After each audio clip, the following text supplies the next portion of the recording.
Hello दोस्तों, Puneet study point के YouTube channel में आपका स्वागत है। दोस्तों आज हम देखेंगे बिहार पुलिस कांस्टेबल 2023 मैथ का प्रीवियस ईयर पेपर। ठीक है, क्वेश्चन क्या है कि प्रथम 20 प्राकृतिक संख्या का माध्य क्या है। देखिए पहले बात क्या बोल रहा है ना, प्राकृतिक संख्या। तो एक होता है प्राकृतिक, एक होता है पूर्ण संख्या। ठीक है, तो पूर्ण संख्या के स्टार्टिंग कहाँ से होता है? 0 से, और प्राकृतिक संख्या के स्टार्टिंग कहाँ से होता है? 1 से। यहाँ पे बोल रहे हैं ना कि प्रथम 20 प्राकृतिक संख्या, तो हम सबसे पहले क्या करेंगे कि प्राकृतिक संख्या को लिखेंगे 1 2 3 डॉट डॉट कहाँ से जाएगा तो 20 तक। ठीक है, बोल रहे हैं ना कि माध्य बताइए। तो देखिए इसके बीच को गैप का हम चेक करेंगे, है ना। इसके बीच गैप देखेंगे, अगर गैप बराबर होगा तो माध्य निकालने के लिए क्या करेंगे कि फर्स्ट संख्या और लास्ट संख्या को जोड़कर 2 से डिवाइड कर देंगे। ठीक है, तो 1 2 3 डॉट डॉट 20 तक क्या है, यहाँ पर अंतर अर्थात गैप कितना का है तो 1 का गैप है। तो क्या करेंगे माध्य के लिए फर्स्ट संख्या और लास्ट संख्या को जोड़कर 2 से डिवाइड कर देंगे। ठीक है, तो 20 और 1 21, तो 21 बटे कितना 2 इक्वल टू कितना 10.5। ठीक है, तो माध्य कितना निकल कर आ गया 10.5। यही मेरा राइट आंसर हो जाएगा। आइए क्वेश्चन नंबर 2 को देखते हैं। त्रिभुज का क्षेत्रफल निकालें जिसका निर्देशांक कितना दिया हुआ है तो 4 0 -5 0 और 0 0। देखिए त्रिभुज का क्षेत्रफल का फॉर्मूला लगाएंगे, बहुत ज्यादा समय लग जाएगा। ठीक है, तो सबसे जो बेस्ट तरीका है उसी को अपनाएंगे, है ना। तो जो 3 जो निर्देशांक दिया ना, तो नियम कहता है कि किसी एक निर्देशांक को आप 0 बना दीजिए। ठीक है, किसी एक निर्देशांक को 0 बना दीजिए। यहाँ पे ऑलरेडी हमको एक निर्देशांक 0 बनाकर दे दिया है। ठीक है, तो मेरा काम आसान कर दिया है। अब क्या करेंगे, यहाँ पर ऑलरेडी 2 क्या है 0 बना दिया है निर्देशांक को, है ना। तो अब क्या करेंगे कि इस निर्देशांक को और इस निर्देशांक को लेकर चल देंगे। ठीक है, करेंगे क्या कि दूर वाला दूर से और नजदीक वाला नजदीक से गुणा कराकर दोनों को जोड़ देंगे और 2 से डिवाइड करेंगे, तो मेरा त्रिभुज का क्षेत्रफल आ जाएगा। तो आइए इसको हम प्रैक्टिकली देखते हैं। तो दूर वाला दूर से गुणा करेगा, अर्थात 4 जो है ना इस 0 से गुणा करेगा, 0 जो है ना इस -5 से गुणा करेगा। ठीक है, और दोनों को जोड़ करके 2 से डिवाइड कर देंगे, तो मेरा त्रिभुज का क्षेत्रफल निकल जाएगा।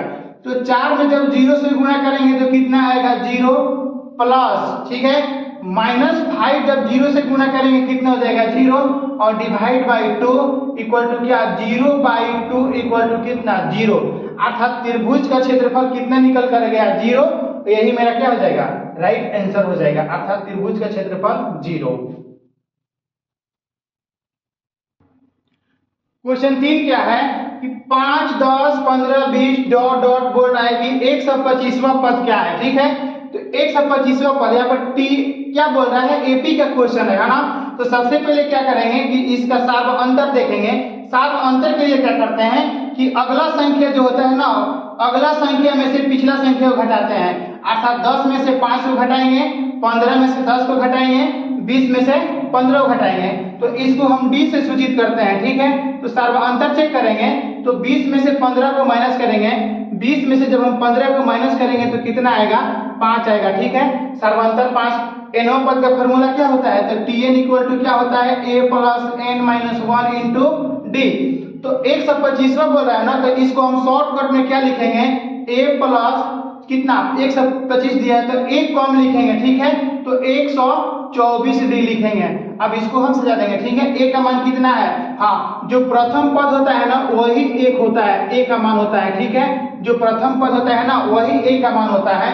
तो a का मान कितना है 5 है। ठीक है, तो 5 है तो 5 प्लस 124 इंटू d कितना है तो 5d है। ठीक है, अब इसको गुणा कर देंगे। ठीक है, तो जब गुणा करेंगे हाँ 5 प्लस 124 में 5 से गुणा करेंगे कितना 620, और 630 20 को जब हम जोड़ेंगे तो फाइनली कितना मिलेगा 625, और यही मेरा क्या हो जाएगा 124वां पद, अर्थात यही मेरा आंसर हो जाएगा 625। आइए क्वेश्चन नंबर 4 को देखा जाए। 5 वर्ष पहले P और Q का आयु का अनुपात दिया है कितना 7:9। 10 वर्ष पहले 10 वर्ष बाद अनुपात कितना होता है 5:6। तो बोल रहे हैं ना कि वर्तमान आयु का अनुपात बता दीजिए। ठीक है, तो सबसे पहले पता कैसे लिखेंगे, ऐसे P और Q लिख लेंगे। ठीक है, इनका बीच का रेशियो कितना है 5 वर्ष पहले, अर्थात -5 लिख लेंगे यहाँ पे। ठीक है, कितना 7:9। 10 वर्ष बाद प्लस का क्या 10 वर्ष बाद क्या प्लस का 10 और ये रेशियो कितना होता है तो 5 रेशियो कितना 6।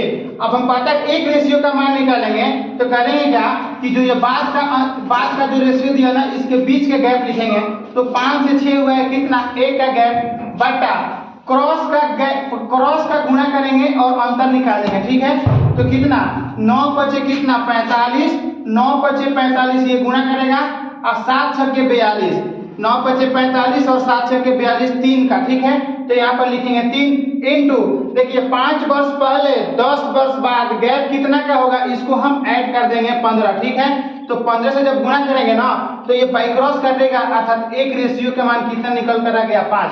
अब यहाँ पे बोल रहा है ना कि वर्तमान आयु एक रेशियो के 5। अब इसके जो दिया है ना ये 5 वर्ष पहले का दिया है। ठीक है तो सबसे पहले 5 वर्ष पहले का निकाल लेते हैं तो एक रेशियो के मान 5 तो इसका 7 बचे 35 हो जाएगा कितना हो जाएगा 7 बचे 35 बट्टा में क्या हो जाएगा पुनः 5 से गुणा करेंगे 9 में तो 9 बचे 45। ठीक है ये जो एज निकला है ना ये 5 वर्ष पहले का है क्योंकि 5 वर्ष पहले का रेशियो है गुणा किए हैं तो एज भी निकलेगा 5 वर्ष पहले का। प्रेजेंट में लाने के लिए क्या करेंगे दोनों में 5-5 वर्ष जोड़ देंगे। ठीक है दोनों में क्या करेंगे 5-5 वर्ष जोड़ेंगे तो 35 और 45 बटे 45 और 5 कितना हो जाएगा 50 एक जीरो से एक जीरो। अब रेशियो हमको निकल कर आएगा कितना 4:5 और ये मेरा क्या हो जाएगा राइट आंसर हो जाएगा। आइए क्वेश्चन नंबर 5 को देखा जाए। एक खिलौना 160 रुपए में खरीदा इसे 180 में बेचा गया तो बोल रहा है ना कि लाभ 25 बता दीजिए। देखिए 160 में खरीदा है बेचा है कितना में 180 में। ठीक है 160 पे खरीद कर 180 में बेचा है यहाँ पे 20 रुपये का लाभ हुआ है। ठीक है कितने पर हुआ है तो 160 पर हुआ है तो 160 को नीचे डाल देंगे परसेंटेज के लिए क्या करेंगे 100 से गुणा कर देंगे। ठीक है एक जीरो से एक जीरो ये 2 इसको काटेगा 8 मार्च में पुनः 2 से कैंसिल करेंगे 4 2 से कैंसिल करेंगे कितना 50 पुनः ये 2 से 2 मार्च में 2 से 25। ठीक है तो फाइनली कितना 25/2 अर्थात 12.5% 12.5% में क्या हो गया लाभ हो गया।